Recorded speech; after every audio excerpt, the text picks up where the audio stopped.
If you've ever sat there and wondered what your computer is doing in the background when you're using your favorite program or application, then you've come to the right video. To try and explain this today, I will be explaining the concept of a process. Any snippet of code that has been called into action by your operating system is known as a process, and there can be one, two, or many different processes running on your hardware at the same time. If you have a central processing unit or CPU with multiple cores, then this will significantly improve the speed of your execution. But what if you only have one CPU core and your resources are very limited? How does the operating system decide which processes are more important, what data it needs in order to execute these processes, and what can happen to a process before, during, and after it's been called into action? These are all the questions that I'll be trying to answer today. A process is one of the most basic building blocks of any operating system, and operating systems are often built around the way that they manage and maintain processes. Anytime that you start an application on your computer, you are beginning a process, or if there's an app running in the background, that can also be classified as a process. This process executes on your computer's hardware with help from a dispatcher program written for the operating system. Generally, a process consists of two main components. First, the program code, or just code, and second, the program data, or the dataset. The program code, or just code for short, are the instructions. This program code, when a process begins, is then converted into a trace which defines all of the independent steps that a process needs to take during execution. And our second component, the dataset, is a data structure known as a process control block. It stores information about a process such as the process ID, the priority of the process, program counters, context data, memory pointers, I/O status, and other resource information. This process information is needed by the operating system to figure out things such as where a process is loaded into main memory, commonly referred to as RAM, what the process is doing, and what data the process is changing. In order for a process to run, the OS needs to know its state information. There are many common states that a process can be in that you should be aware of. When a process first gets created, it enters the new state. In this state, it has not yet been loaded into the main memory, but the process control block has already been created. Think of the new state as a baby directly out of the womb, not quite capable of doing much yet. After this, the OS will move this new process into the main memory, putting it into the ready state. Here, the process will join a queue with other ready processes waiting to be called upon. Think of this as waiting for the doctor or the nurse to check you out of the hospital and give you the okay. When it becomes your turn to leave, the operating system, or the doctor in my situation, will give you the okay, and then you will enter the running state. Think of this as embarking on the big journey of life. And within this journey, many different events can occur. The first event is a process finishing execution, where it will enter the exit state. Think of this as retirement or death, or just somebody closing down a program. The second is that the process enters a blocked or waiting state. This state can happen if the information that a process needs is not immediately available and it will take some time to fetch, or if the process wants to perform an I/O operation that will also take some time. If the operating system knows that it's going to take some time to perform this I/O operation or to fetch something, then it will move the process into the blocked state while it awaits completion of the I/O operation. Once this information has been received by the process, the operating system then moves the process back into the ready state, where it waits for further instruction about when to continue. And our third option is that a process times out. This happens when a process sits in the execution state for too long without making any significant progress. The operating system will move it back to the ready state so that it can try again later. An additional action involving processes is called swapping. Most modern operating systems will include this functionality because generally it will improve the execution speed of your operating system. If the operating system finds that there are no processes quite yet ready to execute, it will suspend the process and swap it out for a previously suspended process, or it will suspend the process and swap it out for an entirely new process and try to run that instead. Swapping is usually determined by the dispatcher algorithm that is written for your operating system. And here's a quick flowchart depicting all of the states I just spoke about and how they interact with each other and their transitions.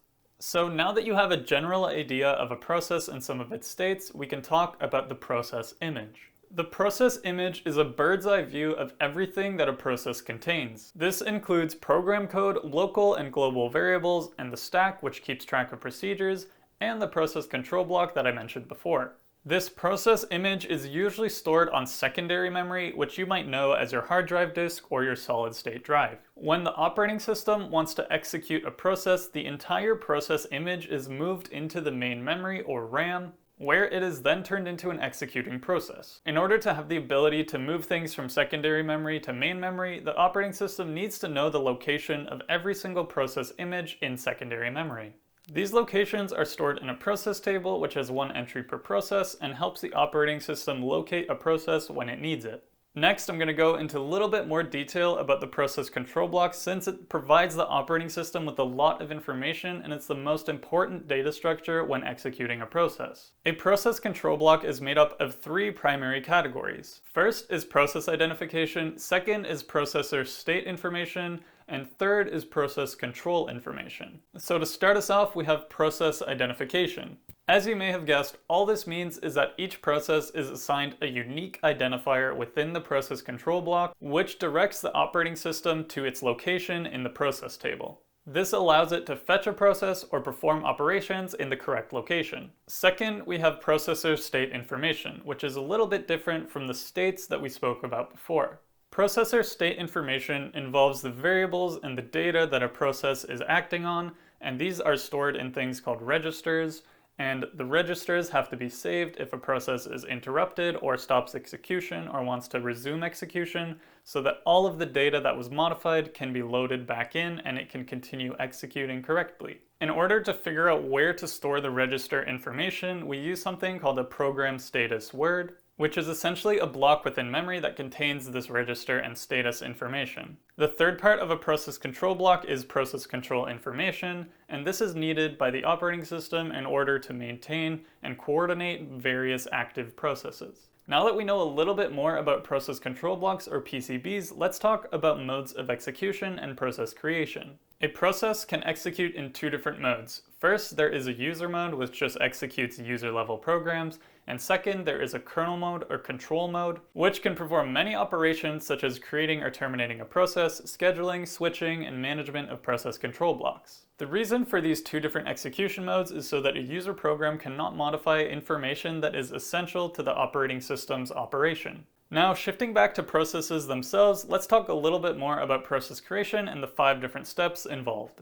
When you want to create a process, first you have to assign it a unique identifier. Second, you allocate space for the process in main memory, which includes all of the items within the process image that I described earlier. Third, you initialize the process control block, which includes the process identifier, the process state information, and the process control information. This information will help an operating system successfully execute a process and determine things like priority or where to store data. And fourth, you have to set appropriate linkages. If the operating system uses a linked list for its queues, then you would add this new process to the linked list. And fifth, you create or expand other data structures. For example, if a process writes to a file during execution, then it will expand to fit the space needed. So those are the main steps of the inner workings of what happens when a process gets created. Lastly, the final topic for this video will be about switching processes and when to switch processes. Switching of a process happens when a process is interrupted and the control of the program returns to the operating system. There are 3 main types of interrupts: system interrupts, traps, and supervisor calls.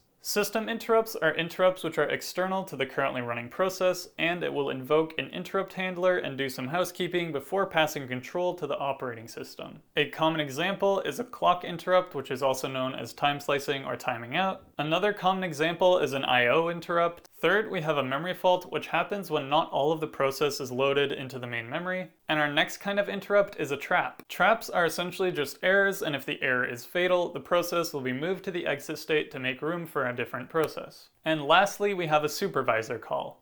Essentially what happens is a user program requests a higher privileged operation from the operating system, such as opening a file, which that program normally can't do. To wrap up the discussion today, I want to leave you with some food for thought or questions that you might see related to processes on a test or a quiz. First question, what are the primary elements of a process control block? Second, what happens to a process when it times out?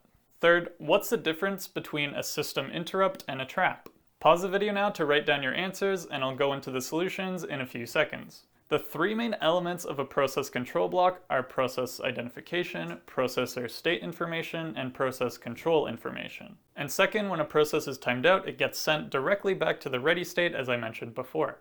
Finally, an interrupt is an event that is external to the process. Meanwhile, a trap is an error which causes the process to exit and get swapped out with a new process. Thank you so much for watching this video. If you found any part of it useful or you learned a thing or two, be sure to leave a like and subscribe to the channel for more. I'll be posting more videos just like this one. Be sure to leave your comments down below with what you thought, and I'll see you next time.